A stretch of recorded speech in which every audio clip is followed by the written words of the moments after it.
যোৰহাট লোকসভা সমষ্টিৰ ৯৫ নং ডিমৌ সমষ্টিৰ খেলুৱা মণ্ডলৰ ৯খনকৈ যোৰহাট লোকসভা নিৰ্বাচনী সভাত অংশ লয় মন্ত্ৰী পীযুষ হাজৰিকাই।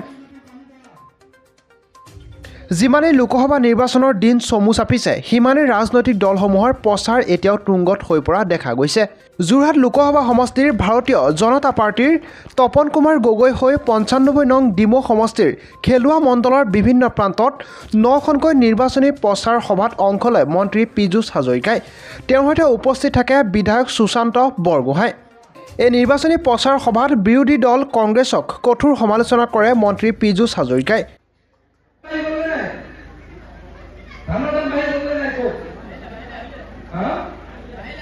এক বছর 2 বছর আগে ধানের দাম কিমান আছে? 1100 1200 এতিয়া কিমান হৈ গ'ল? 2200। এতিয়া যদি এফচিআই কিনে 2200 আৰু বেপাৰী ঠগালে 1900 নঠগালে 500 হয়নে?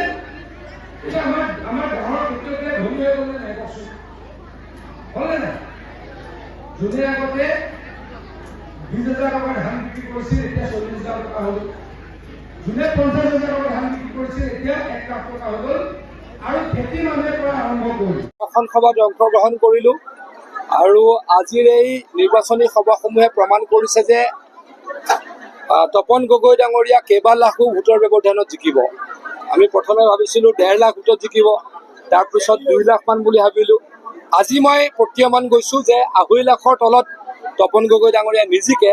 চাৰিওফালে অকল বিজেপিৰ সভাত মানুহ আৰু সকলোৱে নৰেন্দ্ৰ মোদী ডাঙৰীয়াক তৃতীয়বাৰৰ কাৰণে প্ৰধানমন্ত্ৰী বনাবলৈ সাজু হৈছে আৰু হিমন্ত বিশ্ব শৰ্মা ডাঙৰীয়াক আশীৰ্বাদ কৰিবলৈ সাজু হৈছে। সেইকাৰণে তপন গগৈ ডাঙৰীয়াৰ বিজয় সুনিশ্চিত। আজিৰ দিনটোতে প্ৰায় 400 মান, মই আজিৰ দিনটোত আমি 9খন মিটিং কৰিছোঁ, 400 মান কংগ্ৰেছ কৰ্মীয়ে যোগদান কৰিছে। যোৱা এক সপ্তাহত মোৰ সন্মুখতে প্ৰায় 10,000 মানুহে, মই বৰাকলৈ গ'লোঁ, নগাঁৱতো থাকিলোঁ আৰু ইয়ালৈকেও আহিলোঁ।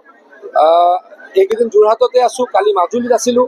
গতিকে যোৱা এক সপ্তাহ 8 দিনত মোৰ সন্মুখত প্ৰায় 10,000 মানুহে যোগদান কৰিছে আৰু এইকেইদিনত চাগে গোটেই অসমত প্ৰায় 50,000 মান অৱশিষ্ট কংগ্ৰেছ কৰ্মীয়ে বিজেপি দলত যোগদান কৰিছে। চুনামি আহিছে, চুনামিত কংগ্ৰেছ নাইকিয়া হৈ যাব। আছে ডেফিনেটলি, বহু ব্যক্তি আমাৰ লগত যোগাযোগত থাকে আৰু দেখিয়ে থাকে, আপোনালোকে আহিয়ে থাকে আৰু আহি থাকিব।